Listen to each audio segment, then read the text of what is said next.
Denny Cagur dikenal sebagai pelawak yang selalu membawa tawa kemanapun ia pergi. Karirnya meroket cepat dari panggung kecil hingga layar televisi nasional. Namun, di balik canda tawa yang menghiasi wajahnya, tersimpan rahasia kelam yang hanya diketahui oleh segelintir orang terdekat. Konon, sebelum terkenal, Denny sempat menghilang selama 3 hari dari rumah kontrakannya di pinggiran Jakarta. Ia kembali dengan mata yang terlihat sayu, namun penuh tekad. Sejak saat itu, segala hal berubah. Tawanya lebih mengena, aura panggungnya memikat, dan rezekinya seakan tak terbendung. Salah satu teman lamanya, Ucup, merasa ada yang janggal. Ia pernah mendapati Denny berbicara sendiri di ruang rias dengan cermin besar. Suaranya terdengar aneh, seperti sedang bercakap-cakap dengan 2 suara sekaligus. Saat Ucup bertanya, Denny hanya menjawab sambil tertawa. Lagi latihan skrip, Kap. Namun suatu malam, Ucup nekat mengikuti Denny pulang. Ia melihat Denny berhenti di sebuah bangunan tua bekas bioskop yang sudah lama terbengkalai. Dari kejauhan, Denny tampak menaruh sesajen berisi kembang 7 rupa, ayam cemani, dan sebuah topeng badut rusak sambil membaca mantra dalam bahasa yang tidak dimengerti. Tak lama, terdengar tawa nyaring. Tapi bukan dari Denny. Suara itu menggema dari dalam bangunan tua. Semakin lama, semakin banyak, seperti ada puluhan orang yang tertawa bersamaan. Ucup ketakutan dan lari terbirit-birit. Beberapa bulan kemudian, Ucup dikabarkan hilang. Denny semakin populer, semakin kaya. Namun, di setiap tawa yang ia lepaskan, jika didengar baik-baik, ada suara lain yang ikut tertawa bersamanya. Suara yang dingin, menyeramkan, dan membuat bulu kuduk merinding. Sampai hari ini, tidak ada yang tahu apa sebenarnya yang terjadi dalam 3 hari Denny menghilang. Tapi, satu hal yang pasti, di balik semua kesuksesan, ada harga yang harus dibayar.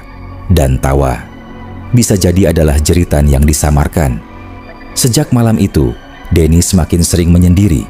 Ia menghindari pesta dan keramaian setelah acara selesai. Para kru mulai merasa ada yang aneh. Salah satu make up artis bahkan pernah melihat darah menetes dari balik topeng yang selalu disimpan Denny di dalam koper tuanya. Ketika ditanya, Denny hanya menutup koper itu pelan-pelan dan melemparkan senyum dingin. Waktu berlalu dan satu persatu orang terdekat Denny mulai mengalami keanehan. Manajernya Rian mendadak jatuh sakit tanpa sebab. Tubuhnya kurus kering, padahal hasil pemeriksaan rumah sakit menunjukkan ia sehat-sehat saja. Asistennya Maya mengalami gangguan tidur parah dan sering mengigau sambil tertawa. Ia mengaku selalu melihat Denny berdiri di ujung tempat tidurnya setiap malam, tertawa tanpa suara sambil memakai topeng badut itu. Sementara itu, Denny justru semakin sukses. Tawanya tak pernah absen di layar kaca, namun matanya terlihat makin kosong. Beberapa penggemar fanatik mulai memperhatikan ada yang aneh jika video penampilannya diputar lambat. Kadang terlihat bayangan lain berdiri di belakangnya, ikut tertawa dalam gerakan yang tidak selaras dengan tubuh manusia. Salah satu penggemar beratnya, seorang konten kreator bernama Gilang, memutuskan menyelidiki semua keanehan ini. Ia mulai mengumpulkan video-video lama Denny dan memperhatikan pola tertentu.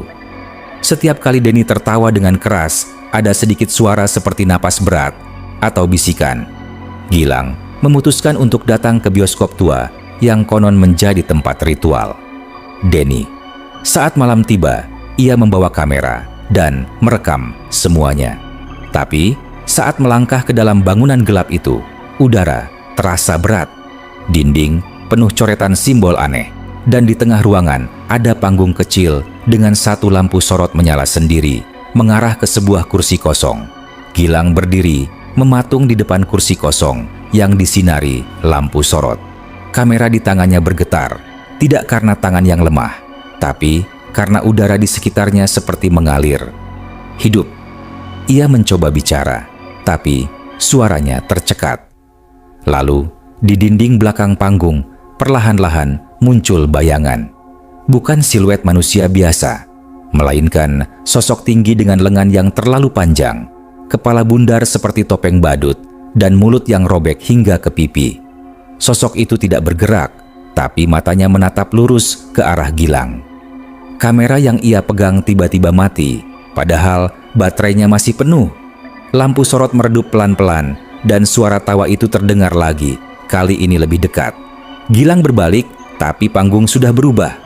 Kursi kosong tadi kini diduduki oleh seseorang atau sesuatu. Topeng badut itu kini ada di wajahnya.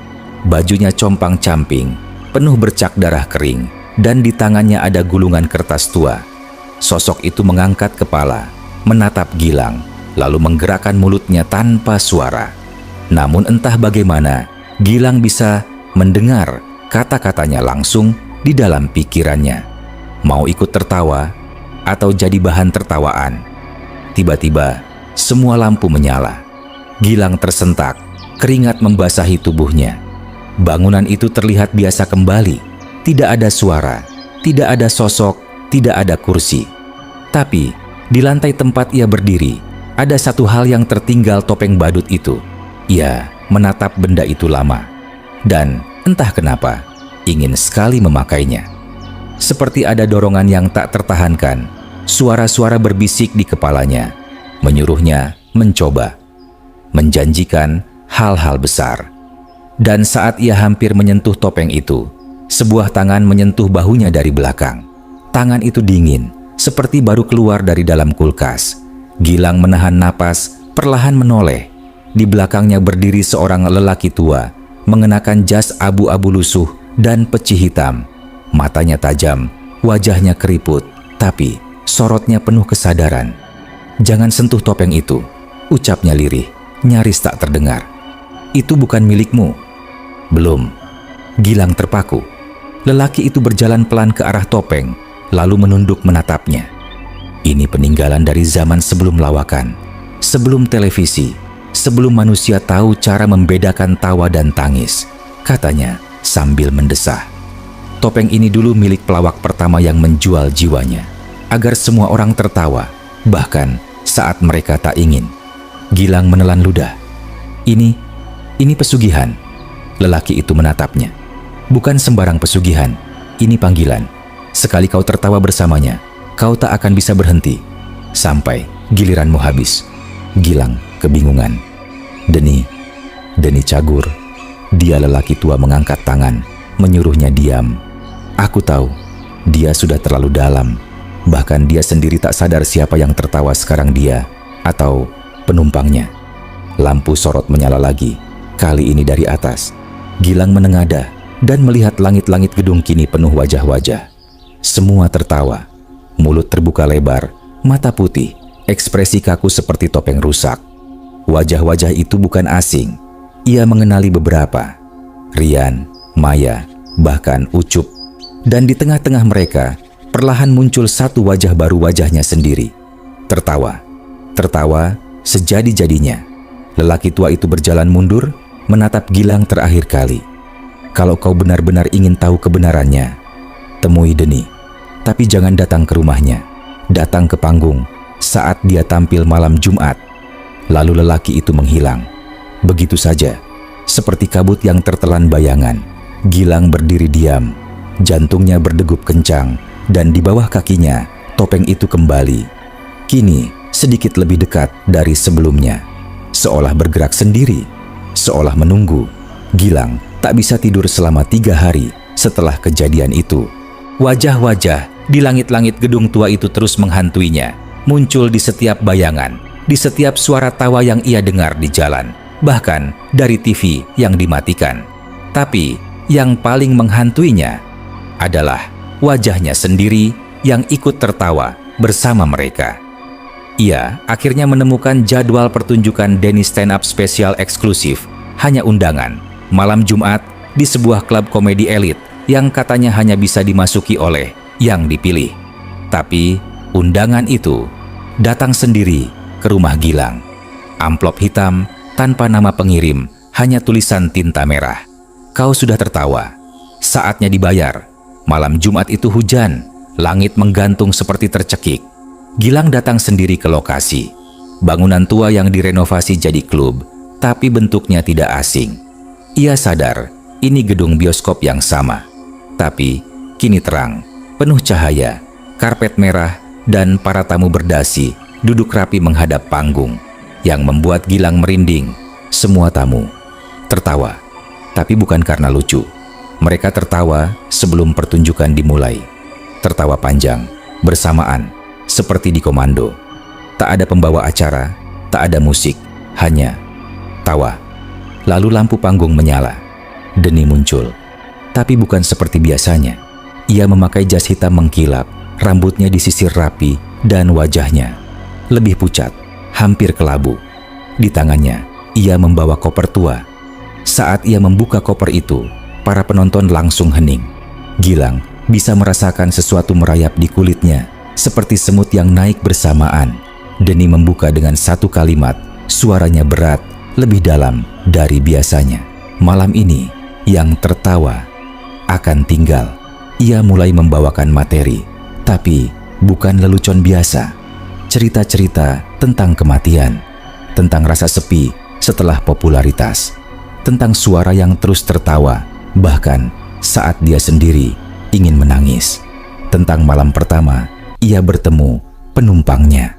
Dan setiap punchline diakhiri dengan tawa yang tidak manusiawi. Tawa itu keluar dari Denny, tapi bergema dari segala arah, seakan-akan panggung itu adalah mulut besar yang terbuka. Gilang mencoba bangkit dari kursi, tapi tubuhnya tak bisa bergerak. Tangannya mencengkeram sandaran, matanya terarah ke panggung. Mulutnya mulai terbuka, bukan karena ia ingin, tapi karena sesuatu di dalam dirinya tertarik ingin tertawa. Di atas panggung, Denny menatap Gilang. Hanya dia. Kemudian, ia mengangkat koper, membuka isinya, dan dari dalamnya keluar topeng badut yang sama. Tapi kini, topeng itu menatap balik ke arah Gilang. Denny mengangkat topeng itu, lalu menunjuk ke arah penonton. Bersiaplah, malam ini kita dapat penumpang baru. Gilang menggertakkan giginya. Tubuhnya kaku, tapi pikirannya masih melawan. Ia merasa tawa itu merayap masuk ke tenggorokannya, mencoba menguasai dirinya. Di sekelilingnya, para penonton tertawa tanpa henti. Beberapa bahkan meneteskan air mata, bukan karena lucu, tapi karena tubuh mereka tak lagi bisa berhenti. Denny berdiri tegak di atas panggung, topeng di satu tangan, koper terbuka di kaki. Lampu di atasnya berkedip, dan sosok-sosok mulai bermunculan di bayangannya. Bayangan Denny menjadi 2, 3, lalu 10. Semua tertawa. Semua memakai topeng yang sama. Namun Gilang, dalam detik-detik terakhir kesadarannya, mengingat sesuatu kata-kata lelaki tua itu. Jangan sentuh topeng itu, belum milikmu. Gilang sadar, kekuatan pesugihan ini tidak bisa memaksa. Ia harus menerima tawaran itu. Harus ada keinginan, walau sekecil apapun. Dan saat ini, Gilang masih punya satu hal yang tak dimiliki orang lain di ruangan itu. Penolakan. Dengan seluruh tenaga yang tersisa, ia menutup mulutnya rapat-rapat. Ia menggigit lidahnya, menahan tawa paksa itu. Darah mengalir dari ujung bibirnya, dan rasa nyeri itu menyelamatkannya. Tiba-tiba, lampu padam. Tawa berhenti. Saat lampu menyala kembali, ruangan kosong. Tak ada kursi, tak ada panggung, tak ada Denny. Hanya Gilang, berdiri sendirian di tengah ruangan lapuk, berdebu, penuh sarang laba-laba. Seolah tak pernah ada pertunjukan malam itu. Tapi di lantai, tepat di tempat koper itu diletakkan, masih ada topeng itu. Kini retak di sisi kiri. Gilang menatapnya. Ia tahu ini belum berakhir. Beberapa minggu kemudian, dunia hiburan gempar. Denny Cagur dikabarkan menghilang secara misterius. Acara televisi terakhirnya diputar ulang, dan netizen memperhatikan sesuatu yang mengerikan di akhir tayangan. Saat layar hampir gelap, tampak sesosok bayangan berdiri di belakang Denny, mengenakan topeng badut pecah sebelah. Dan suara tawa bukan milik Denny. Gilang kini menghilang juga. Tapi akun YouTube-nya tiba-tiba aktif kembali. Mengunggah video 1 menit, sebuah panggung gelap, suara tawa samar, dan di akhir klip mata Gilang yang menatap langsung ke kamera. Sekarang giliran kalian yang tertawa. Lalu layar gelap. Terima kasih sudah menonton cerita horor kali ini. Kalau kamu suka dengan ceritanya, jangan lupa untuk like, komen, dan share ke teman-teman kamu yang suka cerita mistis juga. Dan tentunya subscribe channel ini biar kamu gak ketinggalan update cerita-cerita seram lainnya yang lebih mencekam dan penuh misteri.